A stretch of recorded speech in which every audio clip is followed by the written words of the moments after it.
Nerio Scaluzzi was a rat. Well, not really one, as an MRFS survivor. But he was small, did everything for a buck and betrayed people and changed sides as easy as changing his clothes. He had an Italian name, but had left home and school at an early age. He did manage to finish high school though. He did all kinds of odd jobs for several criminal organizations, but didn't seem able to climb the social ladder very fast. At the moment he was smuggling MRFS people and drugs to Free Venture. The old electric submarine they were using came from an environmental group that had replaced it with a more modern one. Though Nerio didn't have more than a high school diploma, he had a knack for driving vehicles and navigation. In no time he had learned how to drive the submarine and navigate it so well that he managed to circumnavigate all the checkpoints of the floating city. At the moment the sub was still far from anything that posed a danger to the sub or the mission, so it was on autopilot. Nerio had been forced to clean up vomit and shit from one of his passengers. A little girl had started changing. She didn't change much fortunately, but still had been sick. With all the medications the organization had on board, the girl went through her MRFS changes very fast and had already lapsed into stage 3. The sub had equipment that used to be part of the scientific equipment to get samples could catch fish while going. A signal on the console of the sub sounded, indicating that the netting had caught some fish. Now it was used for catching some food for the smugglers and their refugee cargoes.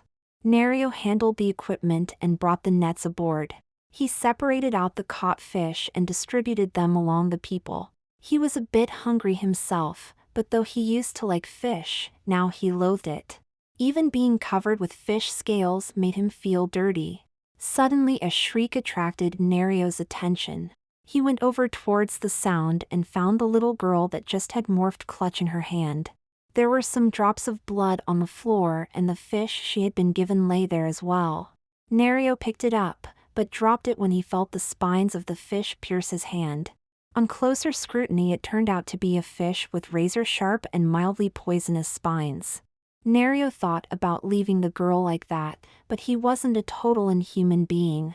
Roughly he took girl's hand and examined it.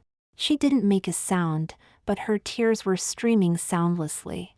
The spines of the fish had pierced the palm of the girl's hand, so he wiped the blood with his inured hand. He put a bandage on her hand and then washed and looked at his own hand. He didn't think too much about it, since he had always been tough on himself. Besides, this poison wasn't that potent, the most he would get from it was some inconvenience. After cleaning the wound, he put a bandage on it and went back to the cockpit. It wouldn't be long anymore before he had to focus on avoiding the checkpoints and patrols around the floating city.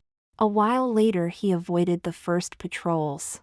Nerio was already well on his way to the secret docking point when he started to feel sick. He felt nauseous and had to get to a toilet urgently. Purely on willpower he managed to hold everything in, but got worried what was wrong. The poison from the fish shouldn't have such an effect. He focused with all his attention on getting to the docking point but suddenly doubled over from the pain and almost lost consciousness. Vaguely he saw the sub moving on, but lacked the power to do anything. The submarine slowly plowed on through the water and without being steered, was now headed straight for a collision with the large tube of the transatlantic tunnel. The automated collision alerts began to sound and a high-speed submarine was dispatched to intercept the vehicle. Moments later the old electric submarine was hoisted out of the water and UN forces surrounded the submarine and opened it up. They found large quantities of the drug inferno, and several MRFS people. The driver, a known felon by the name of Nerio Scaluzzi, was found unconscious in the driver's seat and taken into custody. He was transported to the hospital as he appeared to be going through MRFS. Dr. Verlaine nodded to the guard at the door. She didn't like criminal patients, but they were patients nonetheless. She had sworn an oath to treat them. She needed to check what MRFS would do to Nerio. The doctor and her colleagues were stumped as to why an adult had contracted the disease. He should have been too old to get it. As Dr. Verlaine looked at her unconscious patient, she noticed that he was shrinking and something strange was happening to his legs. Not only that, but his features seemed to soften. She understood that he might be going through a gender change with his MRFS. Nerio woke up to a constant beeping sound. For a moment he thought that it was the alarm of the submarine trying to get his attention, warning of an imminent collision. He was about to swear, thinking that he had fallen asleep and missed his chance to dock undetected at Free Venture. He thought, this may cost me my life. The boss won't be happy losing another cargo. Even worse, if I lose the sub, he may dump me into the deepest abyss that he can find. But then he realized that this beeping was different and it seemed to change. It was accelerating slightly. Then he became aware of other things, like his body felt different and wet. Did we spring a leak? But that alarm is quite different and more insistent. What is going on? But all those thoughts didn't account for the weird feelings he got from his body. So he opened his eyes and looked down at himself. As he did, he screamed a high-pitched sound. It was almost impossibly high, making the glass in the room resonate dangerously close to breaking. The sound made him shut up, and as he took in the view of his body, he fainted from what that he saw. The hospital staff came running into the room and found the patient once again unconscious. Dr. Verlaine examined her patient again and found that she had lost consciousness, but was otherwise in perfect health. Well, as perfect as she could ascertain. She had never witnessed such a radical MRFS case nor a hybridization of this magnitude. She decided to replay the surveillance video that had been set up in this room. She noticed that the patient had waked up, screamed an impossible high sound and lost consciousness again. Nerio woke up again, but this time felt something restraining his mouth. He wondered what was going on, before remembering what he had seen earlier. He wanted to scream again, but couldn't utter more than a slight wheezing sound this time. As he opened his eyes again, he noticed that his arms were tied to the side and that he appeared to be lying in water. Looking down at his body, the first thing he noticed were breasts. They looked nice enough, but they were on his chest. Or should that be her chest? As her eyes darted downwards, she noticed her skin with some weird pattern on it, almost like a tattoo, until a little past the belly button. There the skin seemed to change into dark gray scales. The scaly skin went downwards and downwards, without dividing into legs. Instead, it seemed to go on forever till it flattened out and became a fishtail, though it looked more like a tail of a porpoise or a whale. Nerio thought, this can't be happening? I must be hallucinating or something. The door opened and a female doctor entered. Hello, I see you woke up again. Sorry for the gag, but when you screamed, you broke almost every glass in the whole hospital. Nerio blinked, but was unable to utter any sound more than a wheezing I'm going to take off your gag, but please don't try to speak yet, said Dr. Verlaine. Nerio nodded a confirmation. As the gag was taken off, Nerio felt a bit better and could breathe a whole lot better. The doctor said, I'm Dr. Verlaine. I'm going to try to explain what has been happening. You were brought in from a captured submarine. Apparently you were the pilot and your name is, or was, Nerio Scaluzzi. Somehow you contracted MRFS and it changed you into a mermaid. You're now fully female with a fish-like body from the waist down. I would like you to try to talk softly to me. Nerio scraped her throat, which sounded so very girly. Then she softly said with a soprano voice, What do you want me to say? Very good, I'm pleased that you can speak normally. I think you gained some extra vocal abilities to communicate underwater. But without further testing and scanning I can't be certain. Nerio asked in what he hoped would be an intimidating way, but really came out as timid. What is going to happen to me now? Are you going to keep me captive here or can I go? And where can I go, looking like this? A man's voice from the door answered, Well, Miss Scaluzzi, that is something we need to discuss. Nerio looked at the person entering the room. He looked like a cop but not an ordinary one. His demeanor said, FBI or Interpol or something. A woman came in right after him and introduced herself. Hi, I'm Chelsea Winters. I'm the police commissioner from Free Venture. This, she pointed at the man, is Inspector Miles Waverly from Interpol. We're on a joint task force to stop the flow of inferno coming and going to and from Free Venture. Nerio looked at the commissioner. His instincts had been correct once again. The man was from Interpol. What do you want from me? She asked in a soft soprano voice. Damn it, she thought, this new voice of mine sucks. Well, said Waverly, we do have you dead to rights on transporting illegal immigrants and a lot of inferno. You'd be looking at a long prison sentence. However, we've never had someone with a body like yours in custody. So, we don't know what to do with you. I'm sure that you have a problem thinking about a future with this body as well. You got that right, thought Nerio. What am I going to do with a mermaid's body? Be in a freak show?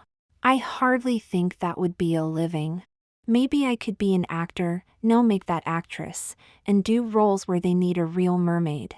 But do they still make movies like that? Even so, the CGIs are so advanced nowadays that they don't even need real people for that. What do you have in mind then, Inspector Waverly? Well, started Waverly, since nobody but us here knows about your change, we could keep it a secret. We'd set you up with a job, a life and such. In turn you tell us all that you know about the operation. Nerio thought about it. It sounds tempting. What kind of job can I do? Look at me, I'm a frigging mermaid. Chelsea Winters answered, well, you could be a courier between us and the deep sea operations. Or you could be a patrol guard underwater. Maybe you can be both, that would be up to you. Whatever you want. You could rent a place here on Free Venture. I think you'd need a special place though. What I understand is that you need water around you constantly. Dr. Verlaine stepped in. That is correct. Those gills on the side just below your arms need to be kept wet. You can be out of water for some time, but the longer they dry out, the more it would hurt for you, I guess. I have gills now? Thought an astonished Nerio. I think I need to relearn a lot about my anatomy. So, my future is in your hands now? I do as you say or I'm hung out to dry like a caught fish? Waverly shrugged. Not quite a good analogy, but close enough. Fine, you win. How do we start? And could you please untie my arms? Waverly motioned to Dr. Verlaine, who unbuckled the restraints. Waverly in the meantime said, first I'd like you to come up with a new name for yourself. If you can't find any, I'm sure I can find one. But I'm giving you first choice. Then you need to be tested at a MRFS center here. After that we will sit down, or rather in your case lay down, for you to tell us everything that you know. Nerio thought for a while, until Waverly said, did you understand what I said? Yes, I did. I'd like my new name to be Nerissa Lamere. Nice, why that one? Does it have a meaning? My old name Nerio means water. My new name means nymph or sea sprite. Some say it means sea goddess. I picked the last name from my best friend way back in the past. Waverly smiled, okay, Nerissa. Now, how are we getting you out of here and to the MRFS center? Dr. Verlaine answered, we can accommodate that. Just put Nerissa into a transport chair with synergy thrusters. We use them to transport paralyzed patients to the therapy pool. I advise using some wet towels on her back inside and cover up that nice tail of hers. Soon Nerissa, as she was now called, was on her way to the Free Venture MRFS Center. Both Waverly and Winters accompanied her, and she was mostly under wraps to obscure her from any unwanted views. Inside the MRFS Center, a woman was waiting for them. Hello, I'm Dr. Selma Butowski. Call me Selma. I'm going to ascertain your changes and if you have powers or not. Nerissa was put into a sling above a pool, naked. She felt a little self-conscious about that. Then she remembered that Waverly had already seen her naked at the hospital. Strangely enough, it didn't even bother her that much. Did I change into some kind of exhibitionist? She thought. Waverly and Winters left the room after Selma started her examination. Nerissa found out all kinds of things about her new body. She had webbing between her fingers, it would probably help her with swimming. Then, there were some kind of flimsy but sturdy fins on her elbows and on the sides of her scaly lower body. Her ears were strange looking, with extra cartilage and flesh. They didn't resemble any ears she had ever seen, not even on TV shows. Her hair was still black, but was now long enough to reach just below her shoulders. After the physical examination was done, Selma started with questions. Nerissa answered them as best she could, but was uncertain about how she felt as a girl now, let alone part fish. As the question session dragged on, Nerissa's sides started to feel itchy. She told Selma, who answered that it was intentional. She wanted to know how long Nerissa could stay out of the water. Nerissa was upset about it, but was quite stuck in the sling. After some time her sides started to feel like burning and she asked, "Please, can I have my gills wet now? It is starting to burn, I don't want my gills to be damaged." Selma sighed, but released Nerissa into the pool. She got free from the sling and for the first time felt exhilarated to be swimming as a mermaid in the water. She swam underwater for some time and her sides stopped feeling sore. Then she realized that she didn't need to breathe. She just stayed underwater and kept on going. Must be the gills that I'm using to get oxygen into my blood. A speaker underwater started bleeding. Selma asked, "Can you please come to the surface again? I want to do some more tests, please." Nerissa didn't want to, but complied for now. She was so exhilarated to swim freely underwater even in a pool that small. As she popped her head out of the water she asked Selma, "What do you want now? I heard that you had a very high scream when you first woke up at the hospital. I would like you to scream like that again, but intentionally this time. So, please scream as high and loud as you can after I put on this protective headset." Selma put on some weird-looking headgear and motioned to Nerissa. She tried to recall how she had screamed the first time she woke up but decided that she just would try it. She screamed as high as she could and a mirror on the wall, as well as a window to another room exploded into pieces moments after she started. Fearing she had done something wrong, Nerissa stopped screaming. She looked shocked at the destruction she had done. Selma took her headgear off. "Just as I thought. Your screen had components ranging at 20 kHz up to 160 kHz with a level of 155 decibel. You're quite lethal with that throat of yours. I would like you to do that again, but this time underwater, please." Nerissa was only too happy to comply this time.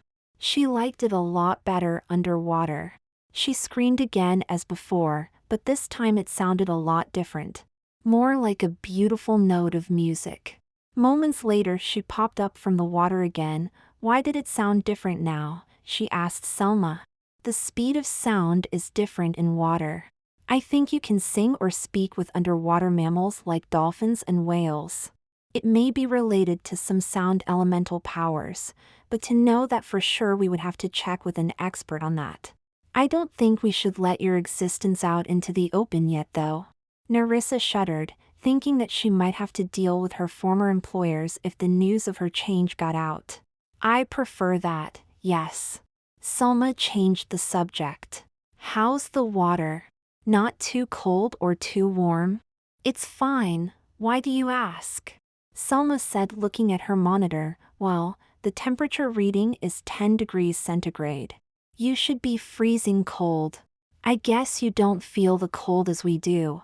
I have some other tests that I want to do, but I can't do them here. For the pressure tests I need deeper water than this pool has. How about something to eat first? I guess you must be hungry after all these tests. How do you feel about fish?" Nerissa started saying, "I used to like fish, but then I started to loathe it. Shoot, I'm part fish now. Do you think that me eating fish would be considered as cannibalism?" Selma laughed. "I don't think so, lots of fish eat other fish. Here, try this smoked salmon." She gave a piece to Nerissa. She tried it but spat it out. Yuck, that's burned. I definitely don't like that. Selma thought for a moment and then tapped something on her pad. A hatch opened in the pool and a few fish swam into the pool. Try to catch those, if you please, Nerissa. Nerissa dove under and after a short chase caught the biggest fish. She didn't hesitate and tore into it. Soon it was all gone. She went after the second fish and devoured it as fast as the first. The third went the same way soon after. Then Nerissa realized what she had done. She popped her head out of the water again. I just ate live fish underwater. What has happened to me? Am I some kind of freak?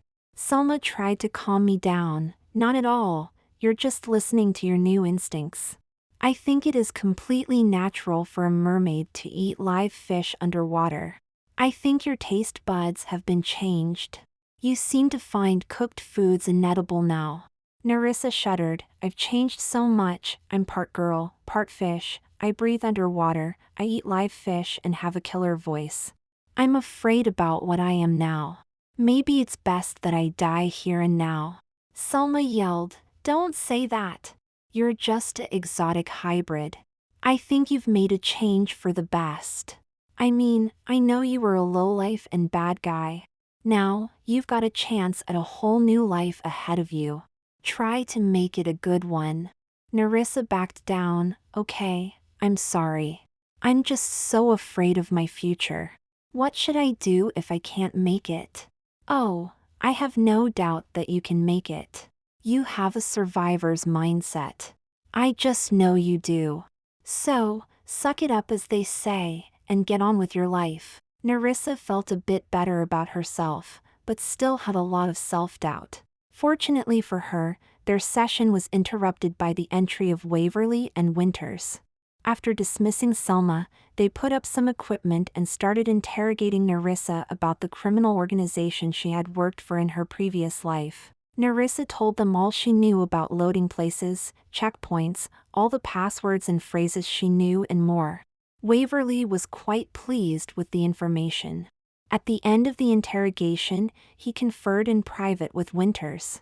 Then she came up to Nerissa. We have to check out the information, but it already confirms some of the things we know. So, I'm releasing you from here to the ocean. We've converted a resort diving room to a place of residence for you. It has a minor airlock system for visitors and a chamber under a constant pressure for you to talk to visitors.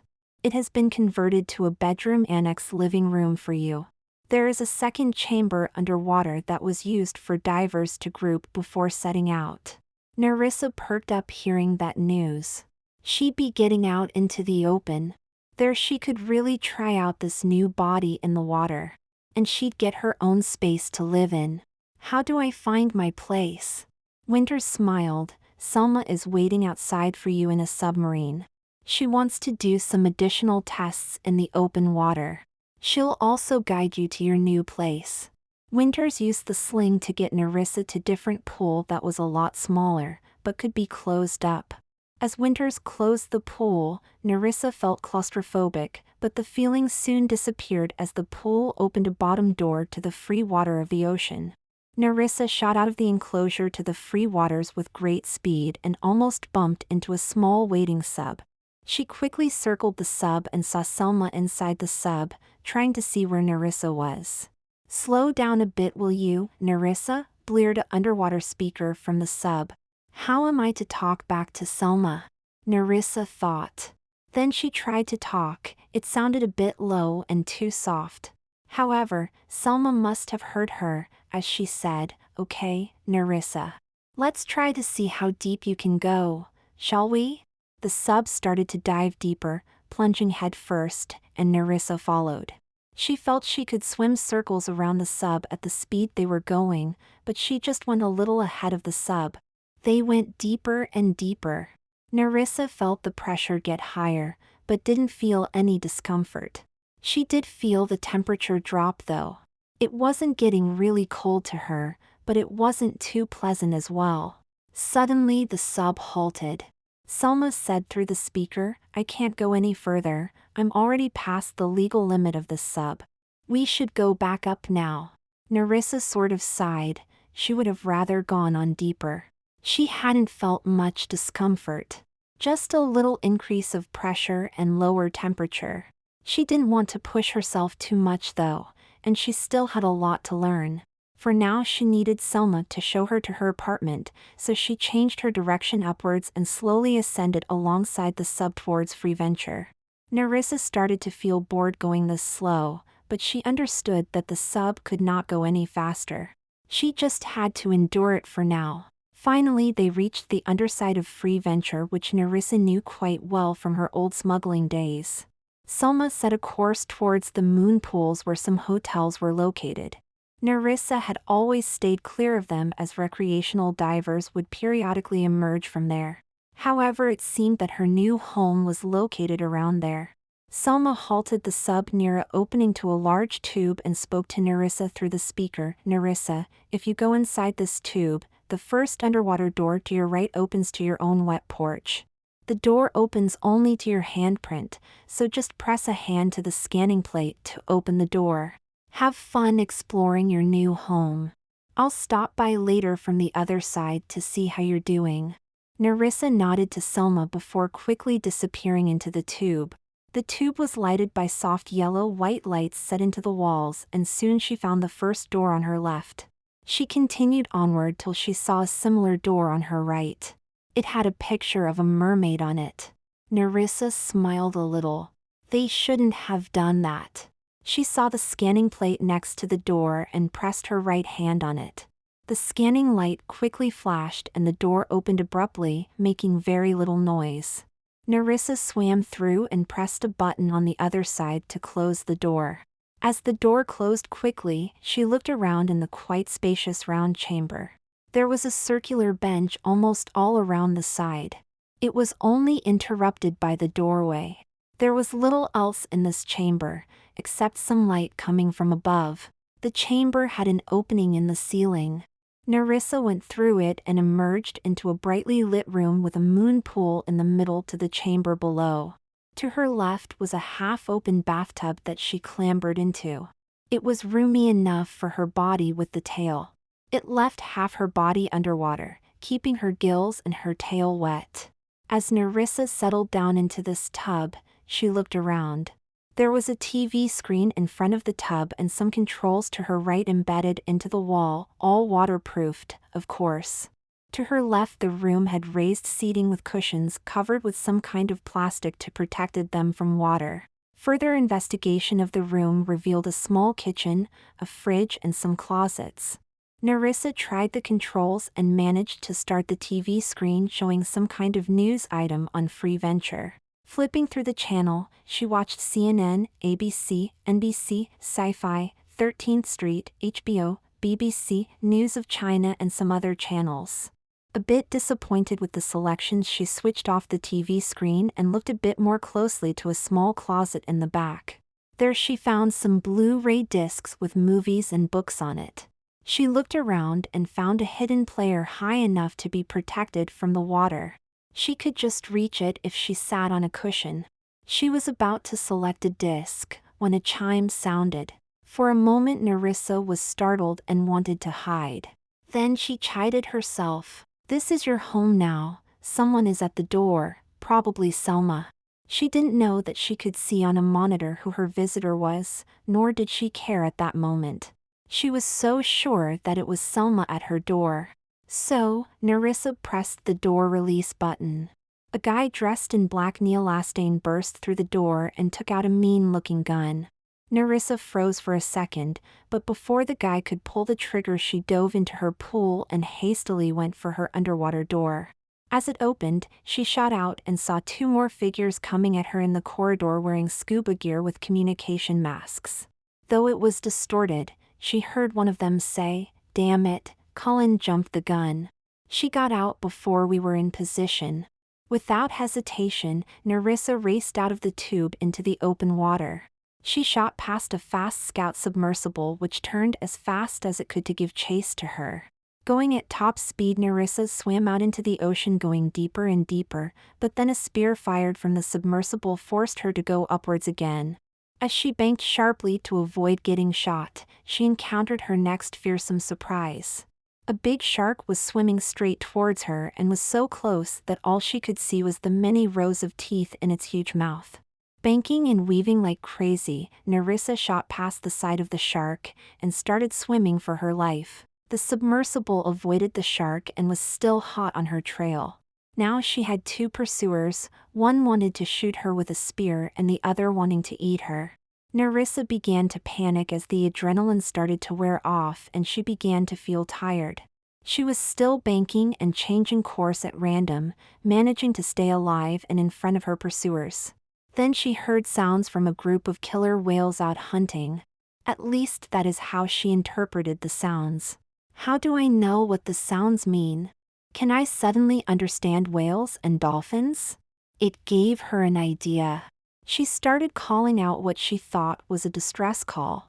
Apparently it was correct. She heard the ranging sounds from the killer whales getting closer. It wasn't long before she could see first one and then more of them. The mammals must have been confused as to who called distress. There wasn't a killer whale, only a submersible, a shark and a something unidentifiable being chased. Nerissa sensed their confusion and emitted the distress call again. Hearing it, the killer whales didn't hesitate. 3 of them attacked the great white shark ferociously, effectively killing it soon. The other killer whales started bumping into the submersible with enough force to start a hairline fracture in the hull.